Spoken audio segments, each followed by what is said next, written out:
que estava usando os dados biométricos dos clientes para poder cometer fraudes bancárias.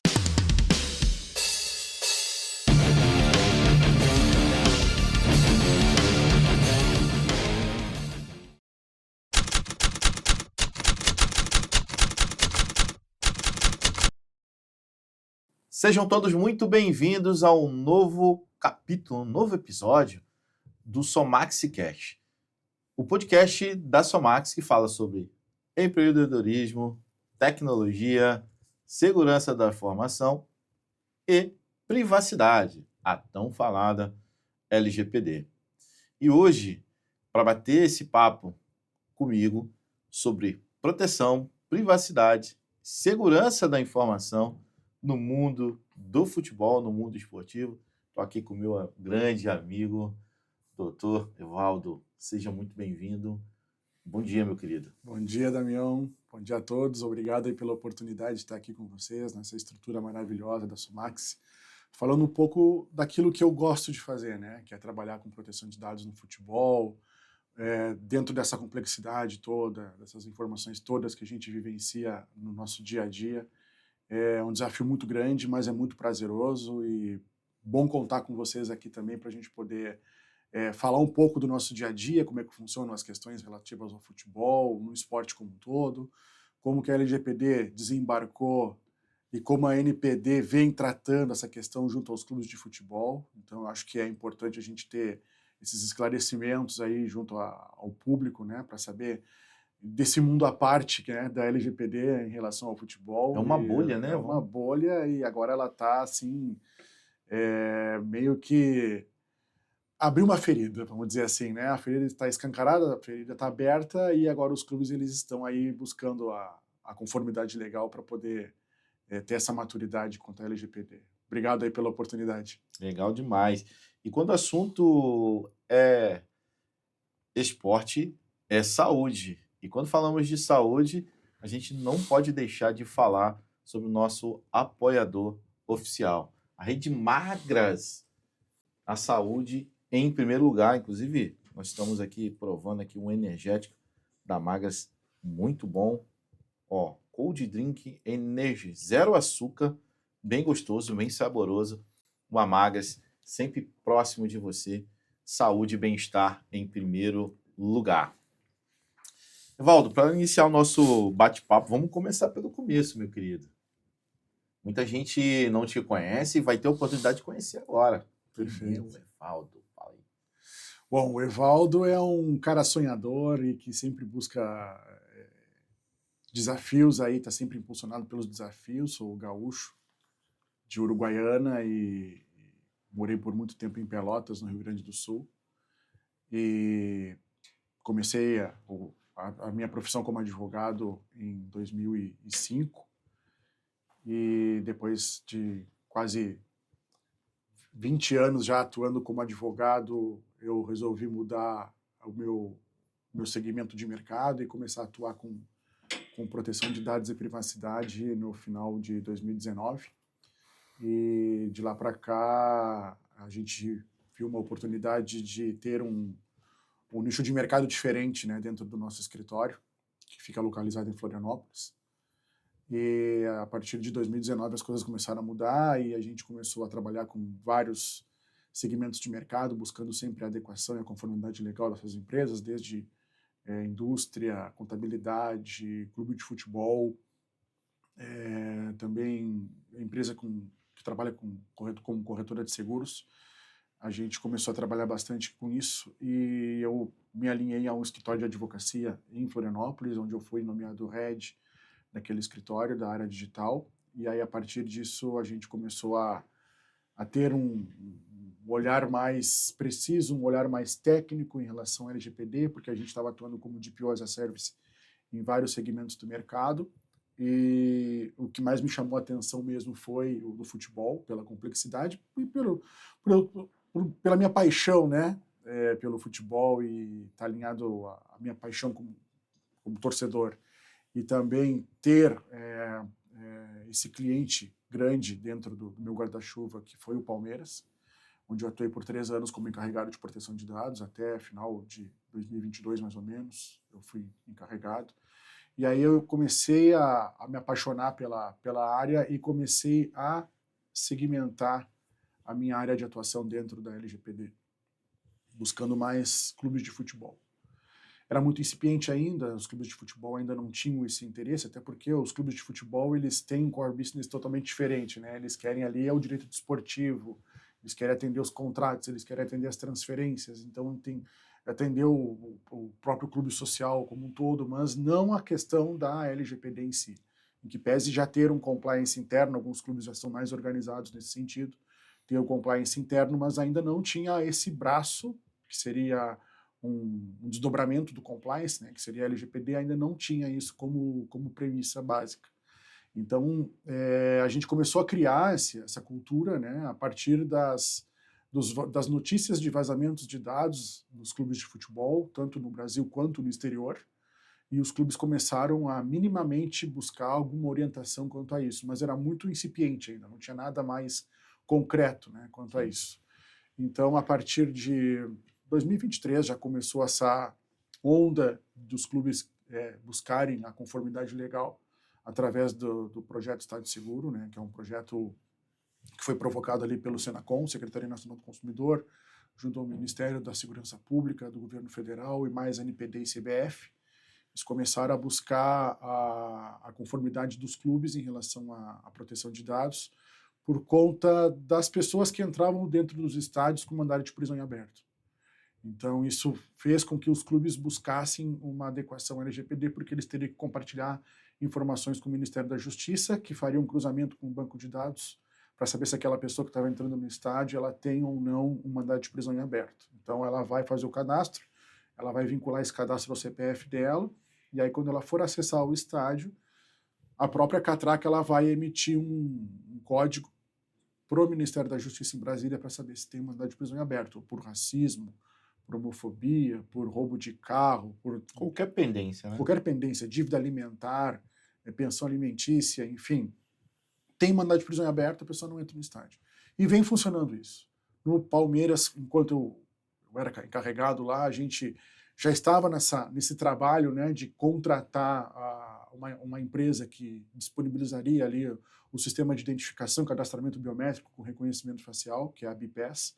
E lá a gente já começou a pôr em prática essas questões e realmente estava dando resultado. O Palmeiras ele se alinhou ao projeto Muralha Paulista, que é no âmbito da Secretaria Estadual de Segurança Pública do Estado de São Paulo, e depois também aderiu ao projeto Estado de Seguro para poder, né, trazer esse ambiente para o Allianz Parque de segurança, né, no antes, durante e depois do evento esportivo. Né. Então isso vem acontecendo, vem funcionando, e agora os outros clubes também estão buscando essa conformidade legal. E foi aí que vocês enxergaram esse nicho e falou, exato, é nisso aqui que eu vou fazer, nesse segmento que eu vou me especializar, atuar, me aprofundar. Pessoal, é importante vocês entenderem, você que é profissional de privacidade, por exemplo, a gente sempre fala, você pode ser um clínico geral, óbvio que você vai saber prescrever um Tilenol, né, um remédio para dor, para inflamação, mas se você procurar se especializar numa área, com certeza você pode ser notado, pode ser notável. Então, talvez o resultado na sua vida não aconteceu ainda porque você não nichou. É por aí mesmo, Evaldo? É por aí. Perfeito, perfeito, é exatamente isso.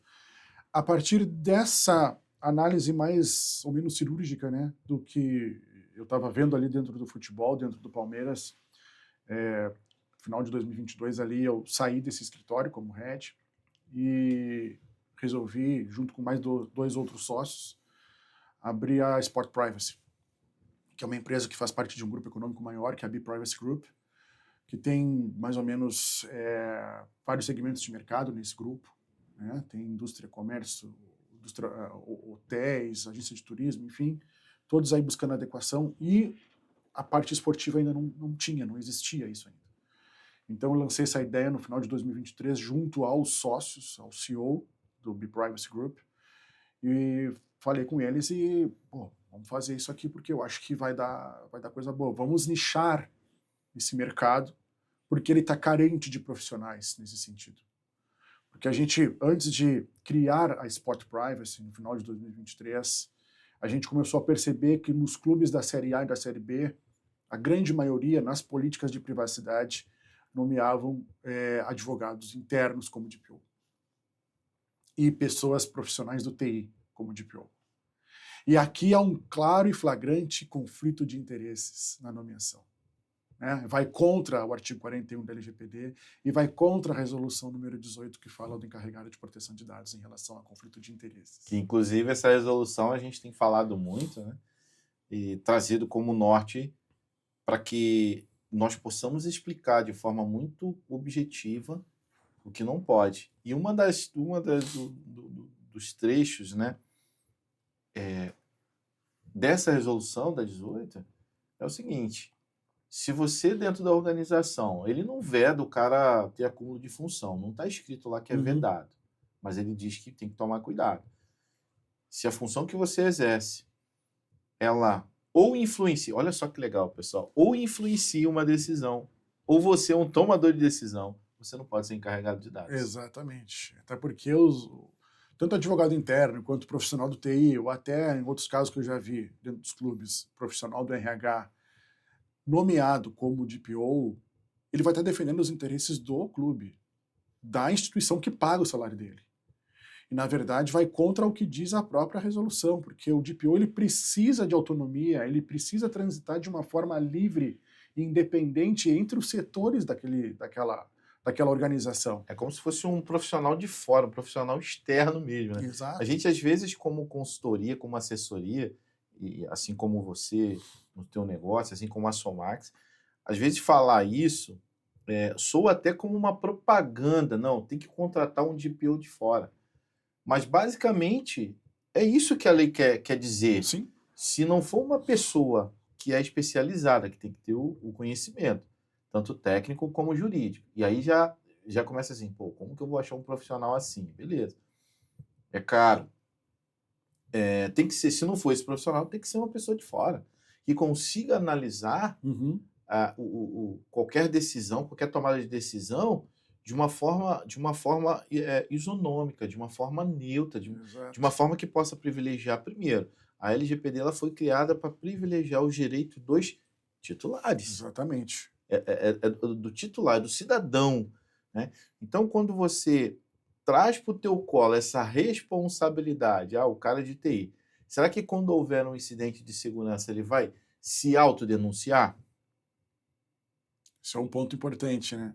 É mais um gargalo que a gente está encontrando aí no enfrentamento, né, da conformidade legal dos clubes quanto à nomeação desses profissionais, né? Porque, na verdade, a gente tem que defender os interesses do sócio, né? Em que pese a paixão que ele tem, ele não vai trocar de clube se houver algum incidente de segurança da informação, algum vazamento de dado.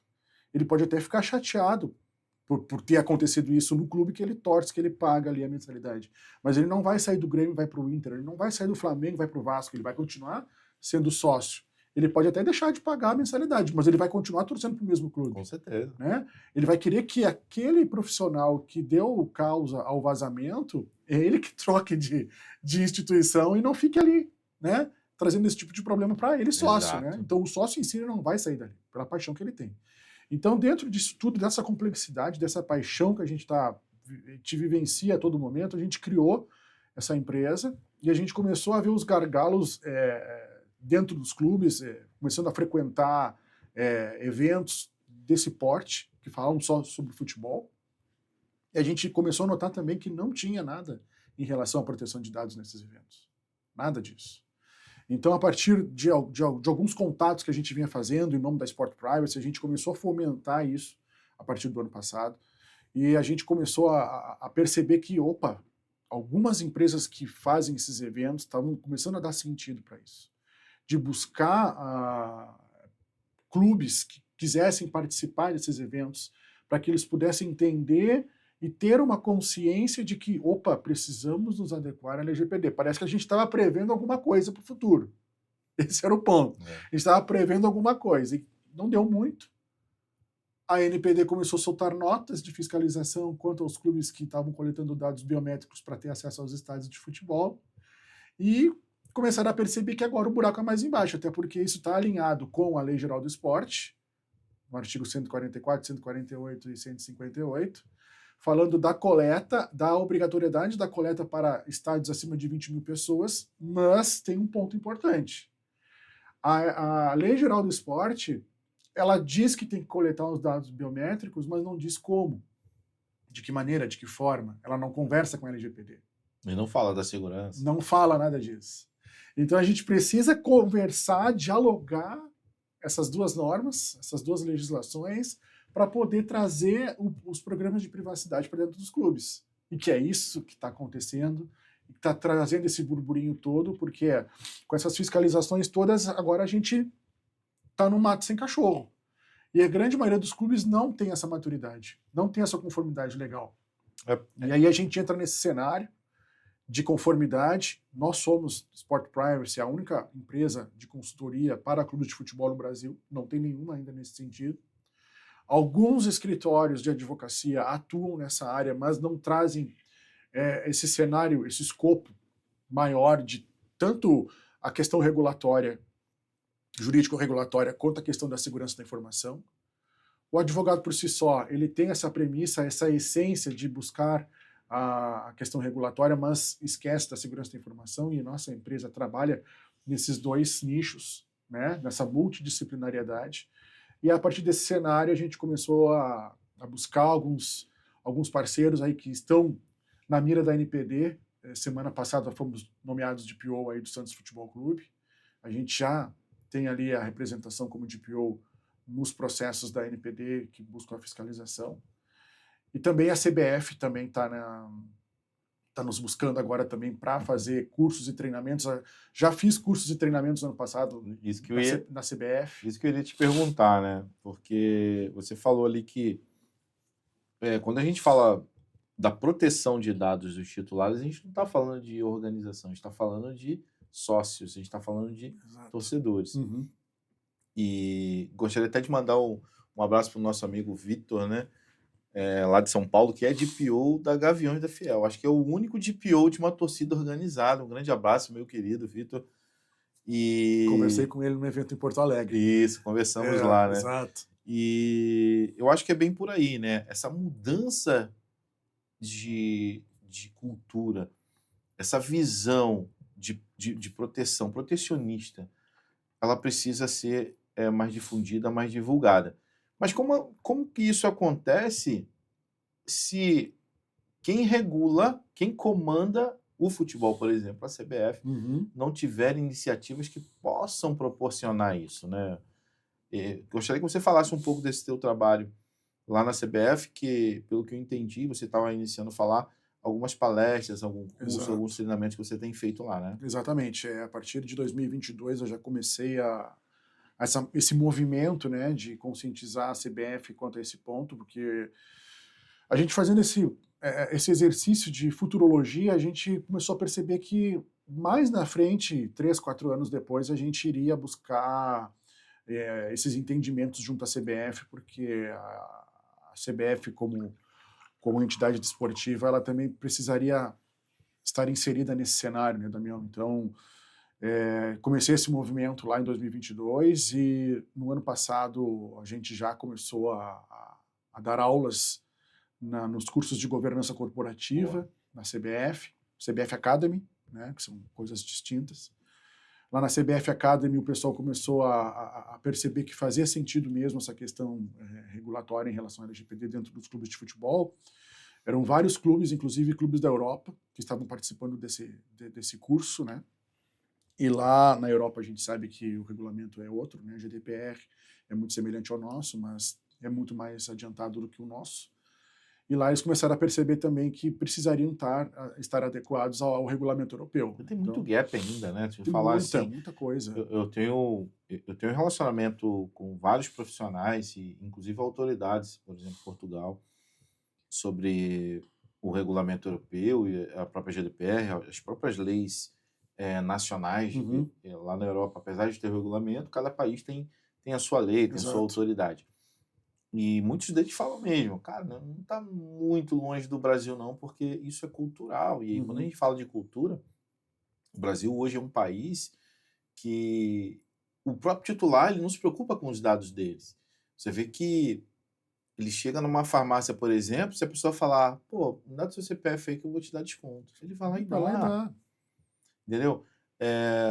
O supermercado ele vai lá, tem uma urna lá para colocar os dados dele naquela urna, para fazer um sorteio do aniversário lá, valendo lá uma caixa de um engradado de cerveja e uma picanha, Ou uma viagem. ou uma viagem. É, E vai lá e coloca sim. numa urna transparente.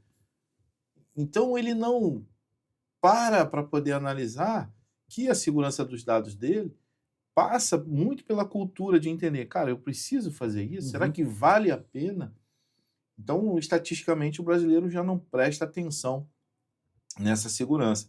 E na Europa, apesar de ter uma lei um pouco maior, mais antiga, vamos assim se dizer, muitos também acabam não fazendo por questões, inclusive, comerciais, né? Pô, como é que eu vou apertar muito aqui e aí eu preciso de uma relação comercial com um país tal, Uhum. então deixa eu Exato. afrouxar mais um pouco aqui. Então, às vezes a gente acha que a gente está muito atrasado, mas eu avalio que para ter apenas 2019, não, estou falando de 2019, quando a autoridade foi constituída. 2020 eles tomaram posse. Cara, a gente está falando de uma autoridade que tem apenas 5 Uhum. anos, né? Um dos diretores aí, o último dos diretores que era de 5 anos vai sair agora em novembro, que é o Coronel Arthur Sabá, Uhum. e ano que vem vai sair o Valdemar, né? Que Sim. que é 6 anos, né? Uhum.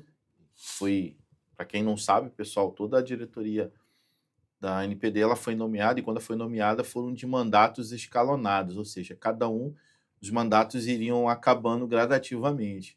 A primeira foi a Miriam, não, a Miriam não, A a... Nayara. Oi? Nayara, acho que é A Nayara, Isso, é. Nairane. Nairane, A Nairane, Isso.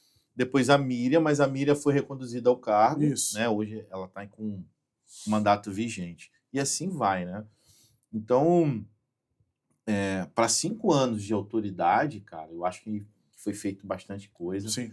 Não tem braço, Exatamente. Com a escassez mão de obra. de mão de obra ali, eles estão fazendo um trabalho que, para mim, é Hercúleo. exemplar. Hercúleo, com certeza. Hercúleo. É um trabalho de formiga, mas é um trabalho hercúleo, né? E a gente vem conversando com a NPD e eles querem avançar cada vez mais nessa agenda regulatória deles e as contratações, elas estão surgindo? Sim, estão surgindo, e eles precisam disso, porque eles sabem que o Brasil é um país continental, então tem que se ter uma mão de obra qualificada e quantitativa, né, para atender essas demandas todas que vêm acontecendo no país nesse cenário de proteção de dados.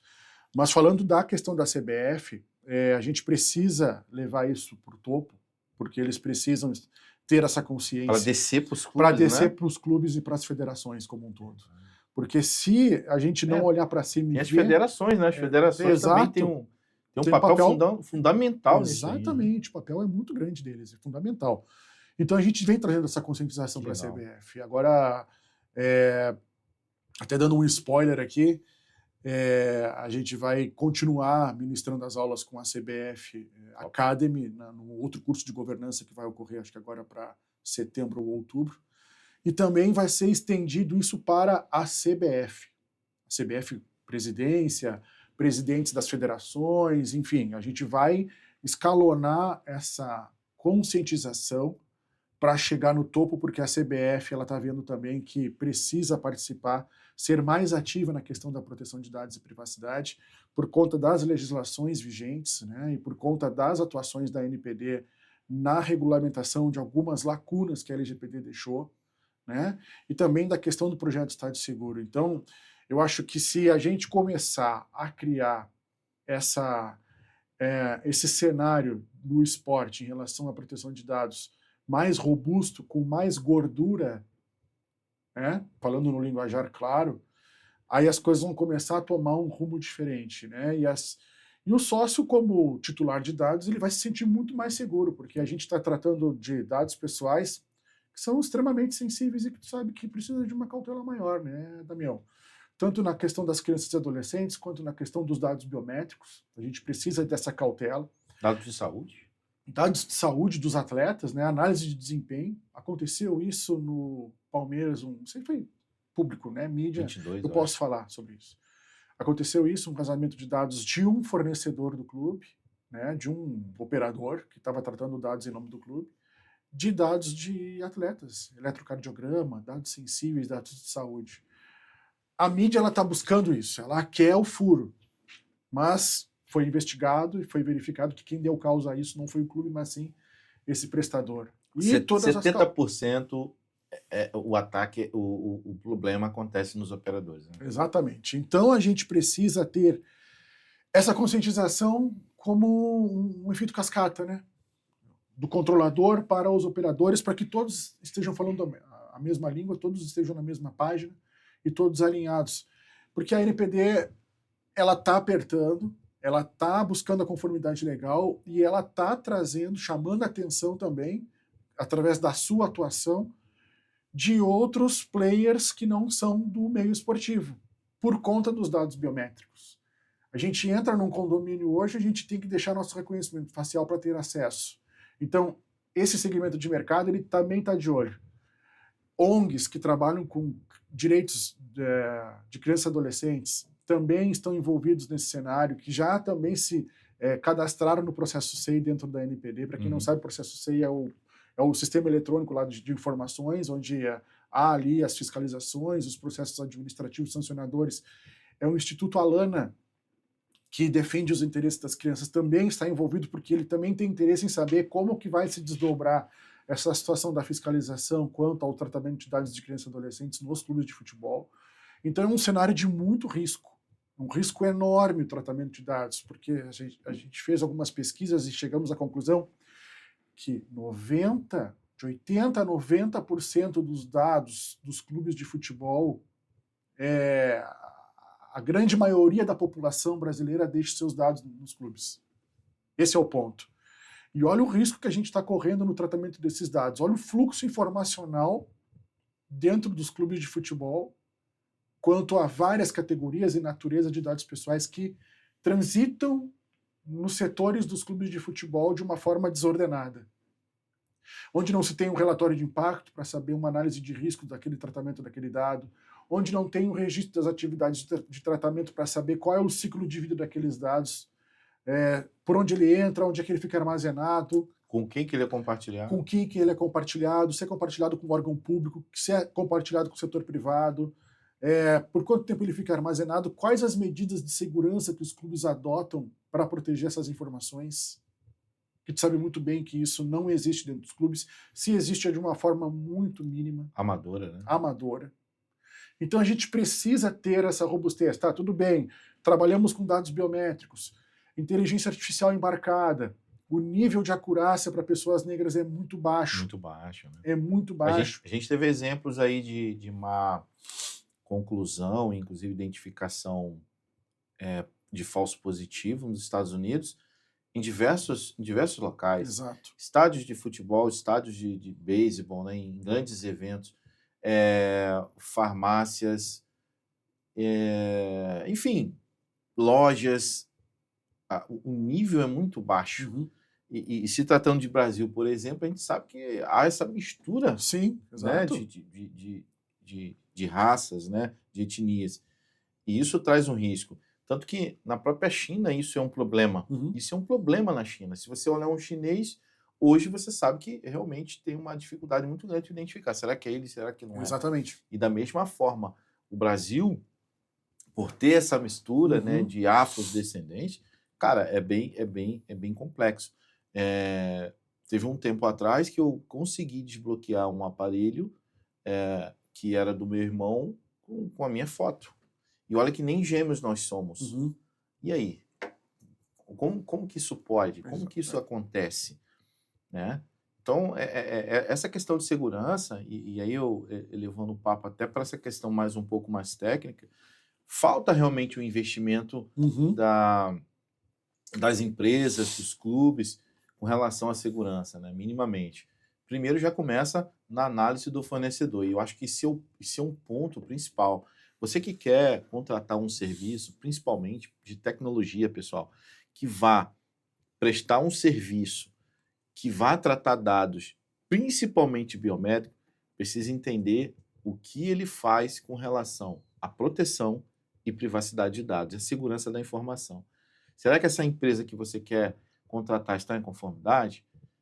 Esse é o ponto, né, Evaldo? Exatamente. Tem muitas empresas aí que prestam esses serviços para os clubes de futebol, que são as tiqueteiras, né? São os que cuidam e administram os programas de sócio-torcedor e que também disponibilizam esses softwares, né, de reconhecimento facial para coleta de cadastramento biométrico e Está embarcado também tá embarcado ali.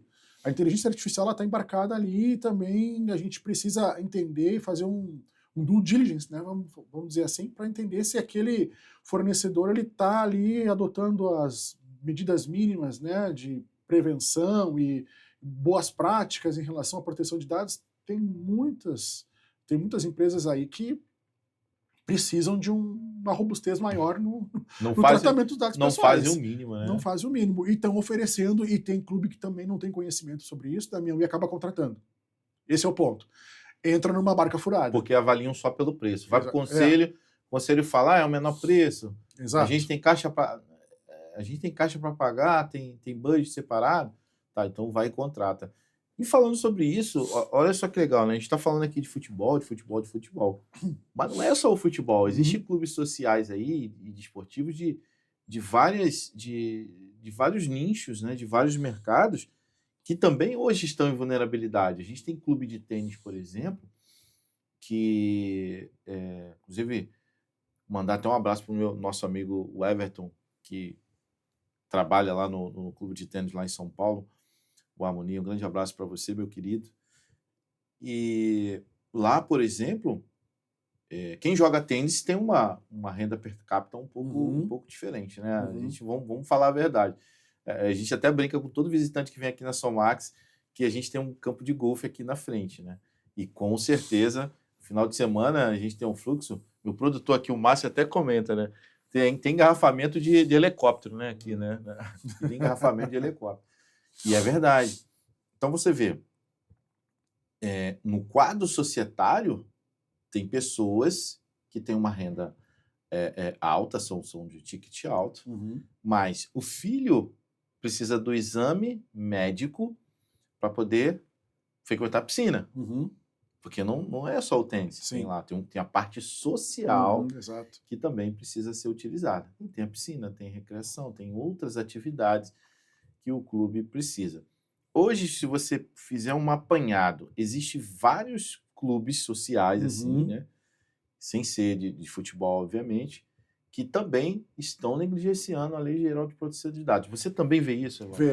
Vejo isso com grande preocupação, na verdade, né? Porque, claro, a gente está falando de futebol porque é o meio onde eu atuo, mas também tem os clubes sociais como um todo, como tu bem disse, que estão negligenciando, sim, a questão da LGPD, até porque eles querem ver uma facilidade para o sócio, né? De acessar ao clube para poder desfrutar de uma academia, desfrutar de um tênis ou de um vôlei, ou ir para uma sauna, ou levar o seu filho para uma escolinha de futsal. E esses clubes, eles precisam trazer benefícios e vantagens para os seus sócios, né? E o reconhecimento facial, ele acaba facilitando o acesso, né? Então, isso também... eles acabam colocando a carroça na frente dos bois, vamos dizer assim. Eles colocam lá a aplicação, colocam o software com inteligência artificial, mas não buscam uma adequação, eles não buscam essa proteção, né, para o sócio, para poder trazer essa robustez, essas boas práticas, né? Porque a gente está dentro de um cenário, Damião, que é o seguinte: é um trabalho de formiguinha, é um trabalho de resiliência.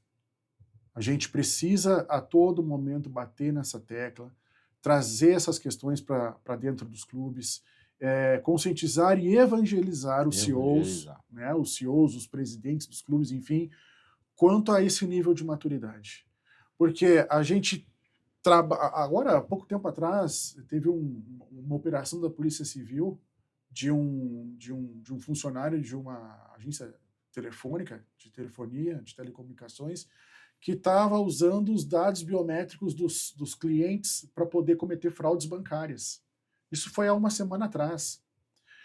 E a gente começa a trazer isso para o mundo do futebol e para o mundo dos clubes sociais, que também coletam dados biométricos.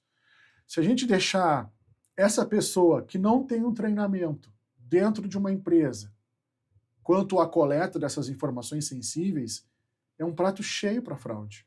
E é isso que as pessoas vêm fazendo e vêm cometendo. Então, diante desse cenário, o que a gente precisa? Trabalhar no amor ou trabalhar pela dor?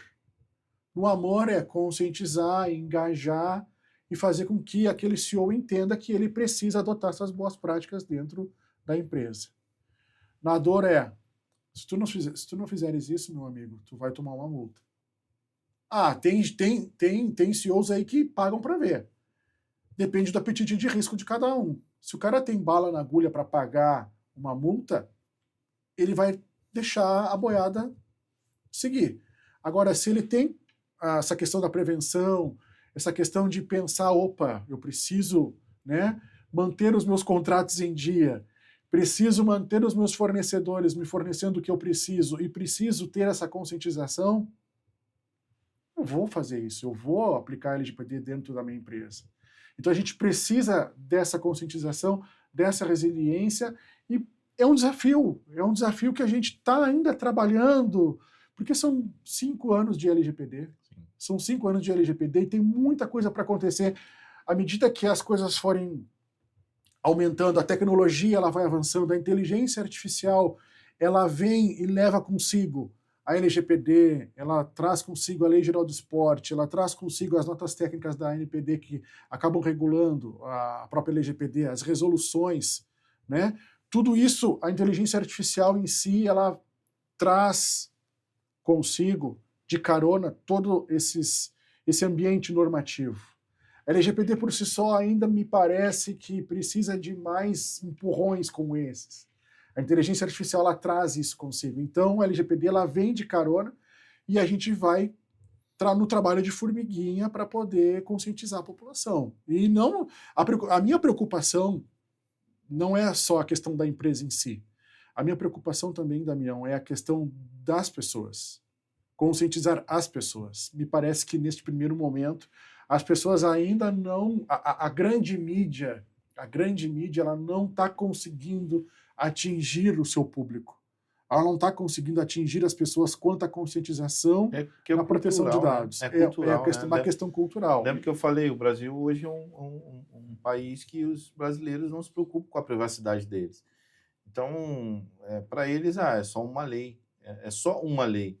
A gente vive como se fosse numa bolha, e para furar essa bolha é sim, com as duas ações. Eu acho que não é que uma ação é mais efetiva do que a outra. Eu acho que as duas têm eficiência. Depende do momento e depende do caso. Quando você autua uma empresa, e aí eu acho muito legal o processo da NPD, que primeiro você monitora, depois você fiscaliza, depois você autua, e depois sai a multa ou só a advertência. Eu acho que isso é o caminho, né, do que virar realmente uma fábrica de multas. Exatamente. E o caminho da conscientização também é efetivo, ao passo que o gestor entenda que isso é importante, que isso é relevante. Cara, o cara pode não ter budget para poder fazer um processo hoje efetivo, não ter efetividade, mas você consegue promover uma palestra sobre privacidade dentro do seu negócio, dentro do teu clube, para os sócios, para o conselho deliberativo, né? Eu acho que isso já é uma grande iniciativa, porque quando você traz a visão de que não é só o financeiro, e você falou muito bem, né? Tem CEOs que falam assim, não, vou pagar para ver e pronto. E aí, muitas pessoas não sabem, e até você que é profissional de privacidade, de repente para você poder argumentar, existe uma previsão que é a seguinte: a partir do momento que você tem uma multa pecuniária, que você precisa pagar essa multa, não quer dizer que pagando a multa você vai deixar de corrigir, tá? O artigo 50 e a própria resolução sobre multas já fala que pagar a multa não isenta a responsabilidade do operador ou controlador de realizar as correções necessárias, tá? Então fica a dica para você que não se lembrava ou que não sabia disso. Exatamente. Porque não é só pagar a multa, né? Não é só pagar a multa. Você tem que corrigir. Sim, exato. Se fosse só para pagar a multa... Todo mundo ia querer pagar a multa. Sim. Ia recorrer, parcelar, Uhum. né? Mas olha só que loucura. Então, muitas empresas estão achando que é só pagar a multa como se fosse uma multa tributária. É só pagar uma multa, ou é só pagar a ação como se fosse apenas uma ação civil, de uma reclamação consumerista. Uhum. Vai além.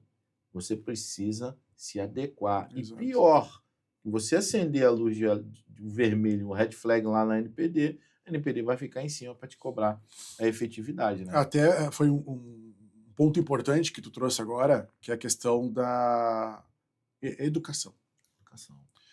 A NPD está atuando de uma forma educacional com os clubes, né, na questão da fiscalização. Ela é um pai puxando a orelha do filho. Fulano, faz isso. Porque se tu não fizer isso, vai dar problema para ti lá na frente. Tu vai ficar de castigo. Então a questão é educação. Acho que a palavra-chave é educação. Então, por isso que nas notas técnicas e nos ofícios que a NPD vem mandando para os clubes, o conteúdo dos ofícios é justamente esse, né? Medidas preventivas. Nós verificamos que vocês, no tratamento dos dados das crianças e adolescentes e nos dados biométricos, vocês não vêm fazendo tais e tais coisas, como forma e duração do tratamento dos dados pessoais, se tem um relatório de impacto à proteção de dados para essa atividade de tratamento em específico, se tem um registro das atividades de tratamento desse tratamento em específico, com quem que você compartilha essas informações, por quanto tempo esses dados ficam armazenados. Essas são todas as medidas preventivas que estão lá nos ofícios que os clubes receberam. Os 23 clubes receberam o mesmo conteúdo nos mesmos ofícios. E a nomeação do encarregado de proteção de dados, segundo a resolução número 18 da NPD. O básico, né? O básico. Começando de baixo para cima... Já não falam nem o artigo 41, já fala a resolução 18. Exatamente. Exatamente, não fala nem no artigo 41. Começando de baixo para cima, já começa o erro de baixo para cima. A grande maioria dos clubes não tem um DPO nomeado. Se tem, é um advogado interno jurídico do clube. Então, essa questão aí é educacional. Se você não fizer isso, se você não adotar essas medidas preventivas, isso pode virar um processo administrativo sancionador, porque a NPD ela vai prezar pela boa-fé do infrator. Sim. Transparência. A transparência, a responsabilidade de prestação de contas. Se minimamente ele apresentar essas medidas preventivas, e se lá na frente, mesmo assim, a NPD não estiver contente com essas adoções que os clubes vêm adotando, com perdão da redundância, ele pode até virar um processo administrativo sancionador, Sim. mas a NPD vai pegar de uma forma bem mais leve com esse agente regulado, por causa da boa-fé. Agora, tem clubes que nem isso vem fazendo. Tem clubes que estão pegando registro das atividades de tratamento, os relatórios de impacto da fornecedora de biometria facial. O fulano da empresa XPTO que me fornece o software para reconhecimento facial me mandou todas as informações para eu poder responder a NPD. Só que não é a realidade do clube, é a realidade daquela empresa, do fornecedor. Então já está infringindo nesse erro. Então, repito, né? Até estou sendo redundante e repetitivo, mas eu acho que vale a pena a gente salientar. Precisamos levar os clubes para a conformidade legal, porque nós estamos tratando de dados da grande maioria da população brasileira. E se isso não acontecer, vai trazer um impacto negativo para todo mundo, pode ter certeza. E fica a dica para você que é gestor de clube, clube social, clube desportivo, clubes de futebol. Faça conscientização para o conselho deliberativo, para a diretoria, para os sócios. O tema é muito relevante, é muito importante, pode trazer problemas para a sua administração. Agora, Evaldo, nós começamos o nosso bate-papo hoje falando sobre, e você comentou sobre um programa de segurança trazendo para os estados, com parceria com o Ministério da Justiça e etc. Eu gostaria que você aprofundasse um pouco mais, porque eu vejo que tem dois pontos muito importantes com relação a isso, né? Primeiro, que você acaba trazendo segurança para os estádios, ou seja, quantas e quantas pessoas foram capturadas ao assistir um jogo de futebol. Exato. São Paulo, com a Cidade Segura lá, com um programa, também já capturou dezenas de pessoas que estavam foragidos da justiça. Uhum. No teu ponto de vista, você acha que é um programa efetivo?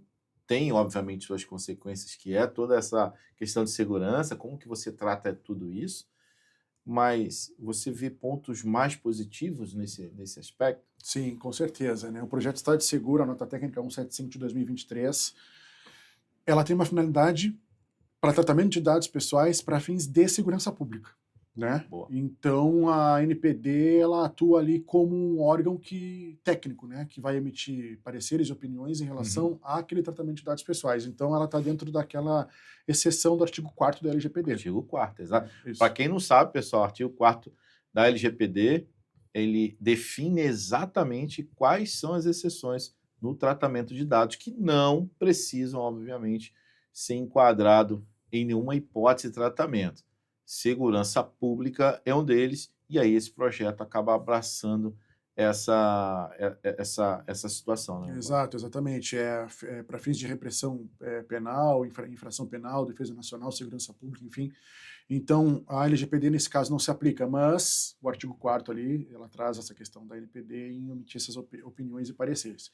Esse projeto de Estado Seguro, na verdade, para mim, ele é um projeto que traz mais benefícios do que malefícios, né, para a população, né? Por conta de um ambiente que se cria dentro de um estádio de futebol, para que as pessoas possam buscar o lazer junto às suas famílias, no antes, durante e pós-jogo, né? A gente sabe que muitas pessoas que entram nos estádios de futebol, elas não entram para assistir o espetáculo em si. Elas vão lá porque tem uma briga de torcida, uma briga de facção, então elas entendem que dentro de um estádio de futebol seria o melhor cenário para acontecer esse tipo de casos, e a gente sabe que a grande maioria ali são pessoas que são sujeitos de interesse da justiça, como a nota técnica do projeto de Estado Seguro diz, sujeitos de interesse da justiça. Então, quando esses sujeitos eles querem ir a um jogo de futebol, eles têm que fazer um cadastramento, uma identificação biométrica. Esse é o primeiro ponto, já começa ali o filtro, né? Aí, a partir disso, eles têm que vincular o CPF ao ingresso, para poder acessar o estádio. Eles vão lá e fazem isso.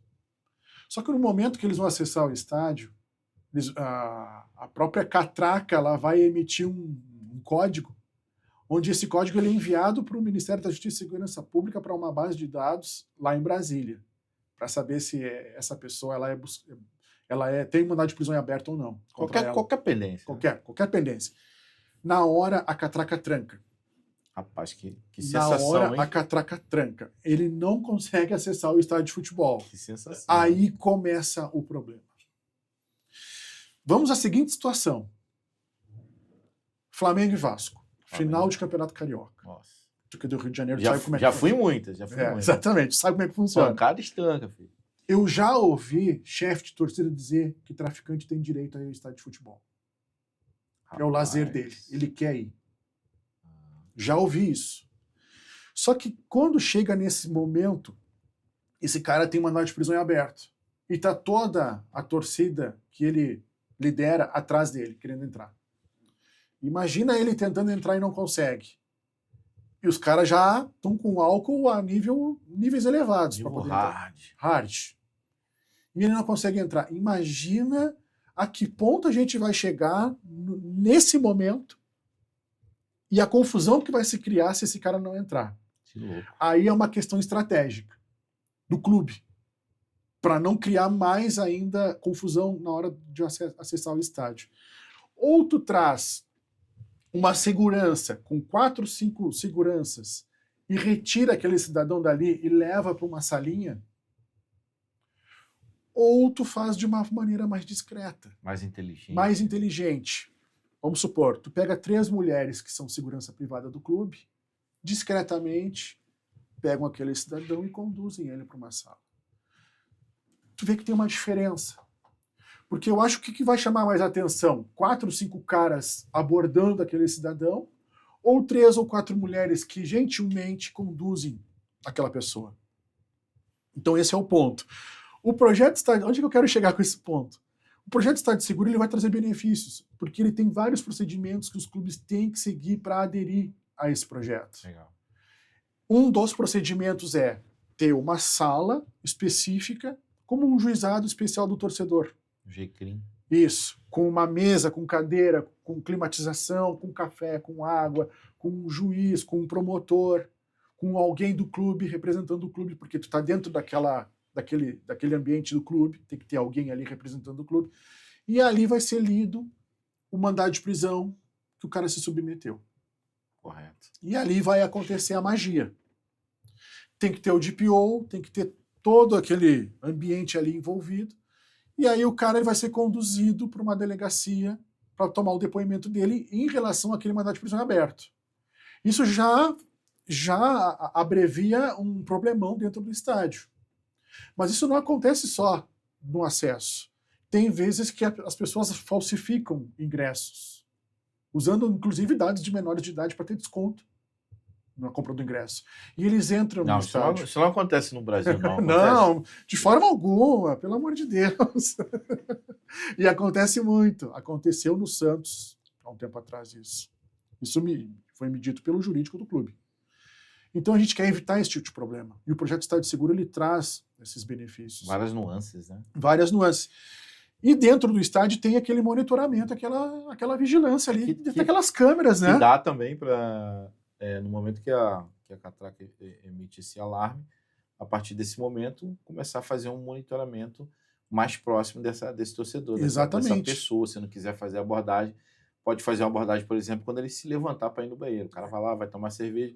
Eu já vi isso acontecer dentro do estádio, já acompanhei algumas audiências lá no GCRIM. Sim. E no Rio, no Maracanã, né? Que fica dentro do Maracanã na hora dos estádios, na hora dos jogos. E tem várias abordagens que você pode utilizar, ou seja, e você trazendo essa visão também para evitar fraude, né? Também achei fantástico também. Eu não sabia que também tinha essa finalidade. Exatamente. Além das questões dos mandados de prisão em aberto, o próprio projeto Estádio Seguro ele evita o cambismo. Boa. E ele evita também o uso de dados pessoais de pessoas falecidas para comprar de ingresso.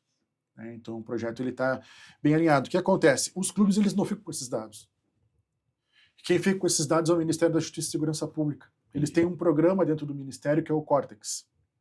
E esse programa ele faz toda a gestão desses dados. A gestão dessas informações, desses dados que são coletados ali na hora do evento. Né? Então, esse projeto, para mim, ele tem um grande munus público, vamos dizer assim, né? Porque ele traz essa questão, porque a gente vive num país que é predominantemente apaixonado por futebol. Né? Então, quando a gente reúne a família para ir a um estádio de futebol, a gente quer segurança total. Antes, durante e após o evento esportivo.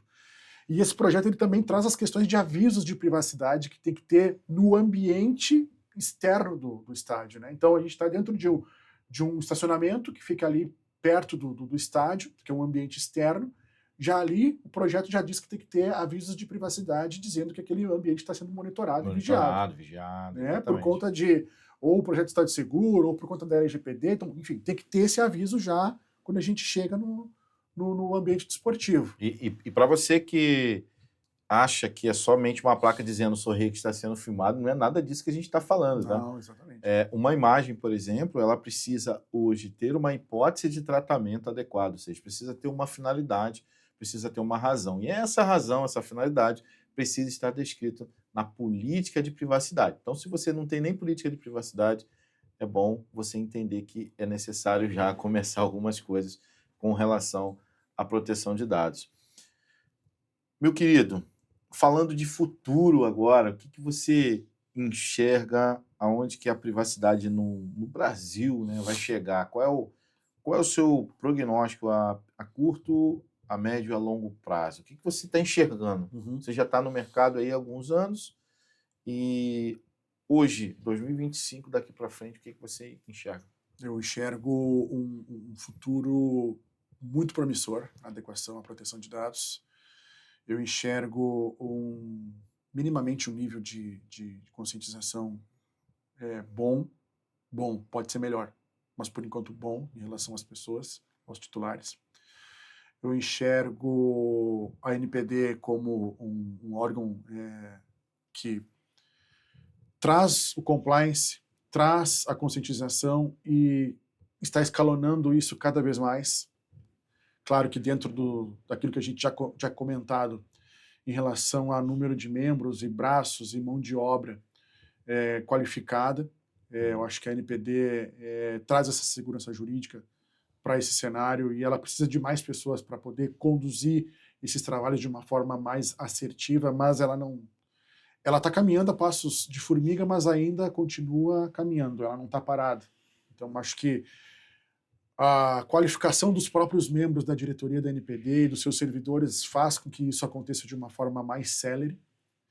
Eu vejo um cenário ainda muito incipiente para as empresas, né? Porque elas estão se espelhando em outros segmentos de mercado para buscar ou não a adequação, né? Eu acho que foi muito assertivo a NPD trazer para a fiscalização esse cenário do esporte, Sim. porque isso vai reverberar em outros cenários. E as pessoas até imaginam, pô, se no esporte está tendo fiscalização, imagine no meu mercado. Exatamente. Né? Então, está sendo muito assertivo isso. E eu sei que tem muitas empresas que estão esperando o resultado dessa fiscalização para poder buscar adequação. Então, a curto prazo, eu vejo com bons olhos a questão da LGPD no nosso cenário. A questão tecnológica da inteligência artificial, eu acho que também a regulamentação da PL 2338 de 2023, da inteligência artificial, Importante. vai dar um impulso muito grande também para a LGPD. Por isso que eu digo que a LGPD ela nunca vem sozinha, né? Ela vem sempre acompanhada de outros cenários normativos, então essa questão da PL da inteligência artificial também é importante para a gente poder ter uma regulação, porque eu vejo que está tudo muito ainda solto, né? A gente não consegue trazer limites para as pessoas na atuação nas redes sociais, não consigo ver limites das pessoas no seu comportamento, na sua conduta no Facebook, no Instagram, no TikTok, a gente não consegue ver mais isso. A gente vê crianças falecendo por conta de desafios que são criados por plataformas de rede social e a gente não vê uma responsabilização quanto a isso. O nosso papel aqui hoje, como profissional da área, é trazer essa conscientização, essa educação. Eu acho que o estudo é fundamental para a gente poder conscientizar cada vez mais as pessoas. A gente sempre tem que estar buscando atualização, né, Damião? A gente nunca pode parar no tempo, porque se a gente parar 1 ou 2 dias, vão passar por cima. E a gente precisa estar sempre atualizado, é um trabalho que é hercúleo, como já tinha dito anteriormente. Sim. E o nosso papel aqui é justamente trazer essa conscientização, esse munus público. Cada evento que a gente participa é importante. Não é estar num evento por si só, mas aquele evento ele pode te trazer outros insights, pode trazer outros profissionais para atuarem junto contigo nesse cenário, porque quanto mais pessoas atuando nessa conscientização, mais robustez e conscientização e educação a gente vai trazer para as pessoas.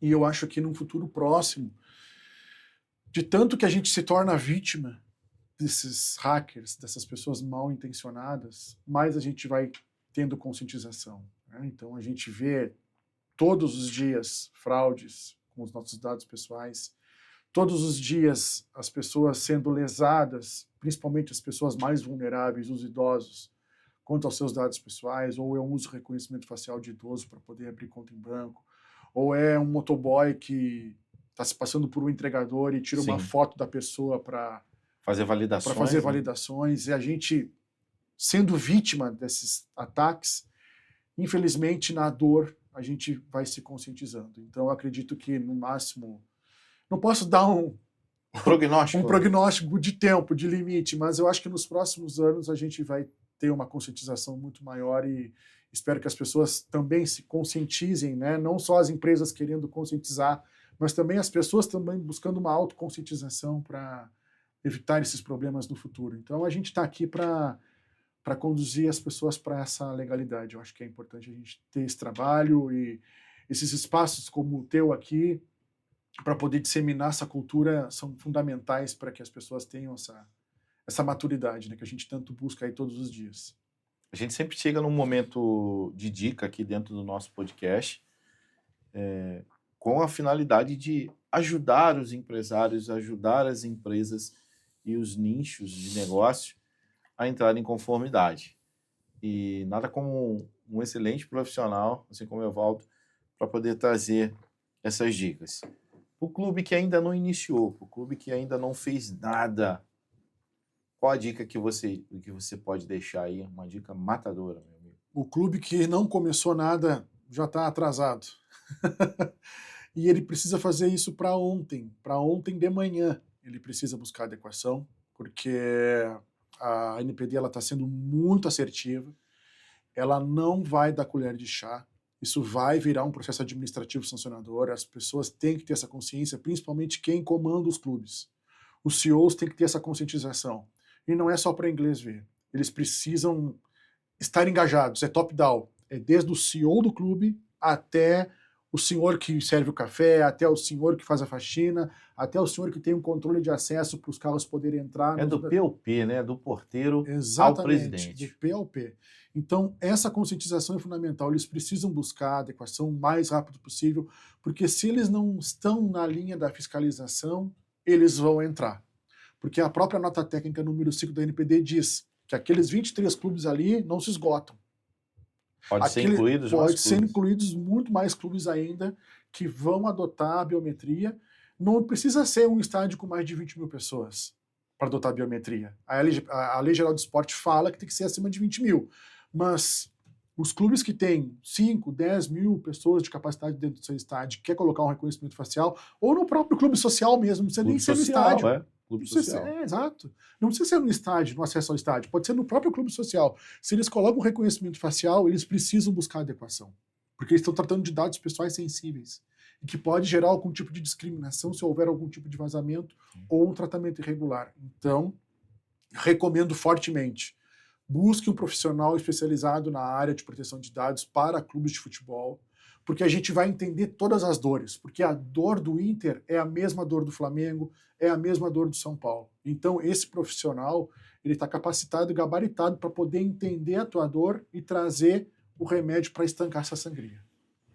Fantástico, cara. Fantástico demais. Viu, pessoal? Pegou as dicas aí? Você que ainda não fez nada, busque um profissional qualificado para entender como que você faz. Valdo, a gente encaminhando aqui para o final, eu gostaria principalmente de agradecer, em nome da Somax, a sua presença. Eu acho que dos podcasts que a gente gravou aqui, muito conteúdo de relevância. O seu foi um dos fantásticos, porque trouxe a prática do dia a dia, mostrando realmente o que é necessário fazer. E agradecer demais a sua presença. A gente se conheceu lá pessoalmente, obviamente, né? Como você disse, né? Eu já segui a Somax, já te seguia o teu conteúdo aí, mas pessoalmente a gente se conheceu lá no Secop Summit. Agradecer aí o Arthur Reis, que nosso parceiro aí, que conseguiu trazer essa conexão, permitiu essa conexão. Obrigado, Arthur. Grande abraço, meu querido. Vai voltar aqui, hein? Precisa gravar outro podcast. E o Rodrigo Pan também, né? Rodrigo Pan, que ele fugiu, ele não veio para cá para gravar. E obrigado demais pela sua presença. Eu que agradeço. Eu que agradeço a oportunidade, conhecer a estrutura fenomenal que vocês têm aqui. Gostou da estrutura? Show de bola, é bacana estar aqui, é um ambiente totalmente tecnológico, né? E a gente vive isso o dia a dia, e saber que vocês têm essa estrutura aqui me faz eu me sentir em casa, né? Porque a gente tem essa rotina diária, né? A gente também está envolvido com isso todo o tempo, e ter isso aqui também para nós é fundamental. Então, parabéns aí pela estrutura, pelo podcast, né? E a gente sempre está à disposição para outros eventos como esse. Legal demais. Cara, agradecer de novo aí. Obrigado, meu querido. Valeu, obrigadão. Valeu. Valeu. Show de bola.